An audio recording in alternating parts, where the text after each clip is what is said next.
अगर मैं इसमें कहता हूं कि 5वीं कक्षा के लिए एक निबंध लिखिए माय बेस्ट फ्रेंड के ऊपर, तो ये मेरे लिए अलग निबंध लिखेगा।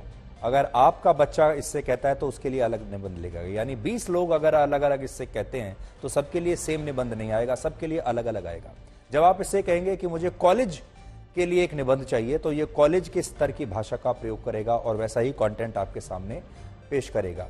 आज जैसे जब आप देख रहे थे, मैंने पहले से दिल्ली के स्ट्रीट फूड्स के बारे में पूछा, फिर मैंने सोचा कि मैं इंदौर के स्ट्रीट फूड्स के बारे में पूछता हूं, तो मैंने सोचा कि हो सकता है सेम लिस्ट बता दे। लेकिन जब मैंने इंदौर का नाम डाला तो उसने फिर एक अलग खानों के नाम बताए, सबसे ऊपर उसने पोहा का नाम लिया। तो इसका मतलब यह है कि सबके लिए एक अलग टेलर मेड सॉल्यूशन ये सॉफ्टवेयर देता है। जैसे आपने भी देखा होगा, मैंने मेरे शो का टैगलाइन इससे पूछा तो 8 टैगलाइंस इसने तुरंत दे दिए। अगर मैं और पूछता तो और 8 आगे भी दे सकता था। लेकिन अगर ये सॉफ्टवेयर आ गया तो फिर हम लोग क्या करेंगे? हमारी क्रिएटिविटी का क्या होगा? एक हमारी जो इंसान की जो प्रॉब्लम सॉल्विंग कैपेसिटी होती है कि हमारे सामने एक समस्या आती है और हम अपने दिमाग से उसे सॉल्व करते हैं, वो सारी क्षमताएं हमारी खत्म हो जाएंगी इस सॉफ्टवेयर पर। इसीलिए अब अलग अलग देशों में प्रतिबंध लगने भी शुरू हो गए हैं। जैसे अमेरिका में न्यूयॉर्क के स्कूलों ने इस सॉफ्टवेयर पर यह कहते हुए बैन लगा दिया कि यह टेक्नोलॉजी बच्चों को नकल करना सिखा रही है, क्योंकि वहां के जो स्कूल के बच्चे हैं अब वो अपना होमवर्क इसी सॉफ्टवेयर से करवा रहे हैं। घर जाते हैं, तुरंत मिनटों में अपना सारा होमवर्क कर देते हैं और इससे बच्चों की बौद्धिक क्षमता और उनके सोचने समझने का तरीका प्रभावित हो रहा है, वो कमजोर हो रहा है।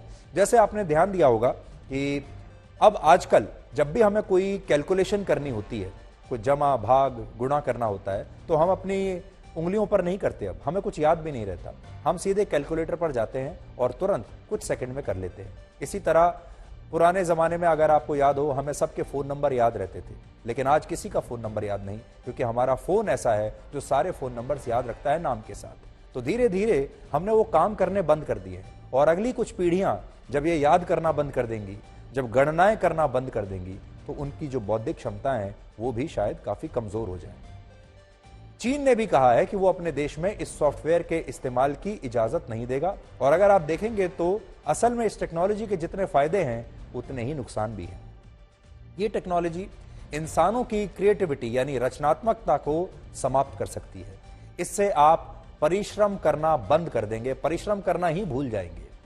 बच्चे अगर इस टेक्नोलॉजी से होमवर्क करने लगे या करवाने लगे और विषयों को अगर उन्होंने नहीं समझा, तो इससे उनका बौद्धिक विकास नहीं होगा। और सोचिए, जब ये बच्चे बड़े होंगे और जब ये काम पर जाएंगे, किसी दफ्तर में, किसी कंपनी में ये काम करेंगे, तब ये प्रॉब्लम सॉल्विंग कैसे करेंगे आप अंदाजा लगा सकते हैं। चौथी बात, ये टेक्नोलॉजी अपने दिए गए उत्तर को लेकर बहुत कॉन्फिडेंट होती है और इसे ऐसा लगता है कि ये गलत जवाब दे ही नहीं सकती, जबकि सच्चाई है, आज हमने टेस्ट किया कई बार, कि ये टेक्नोलॉजी भी अक्सर कई बार निरर्थक जवाब देती है, कई बार गलत जवाब भी ये टेक्नोलॉजी देती है।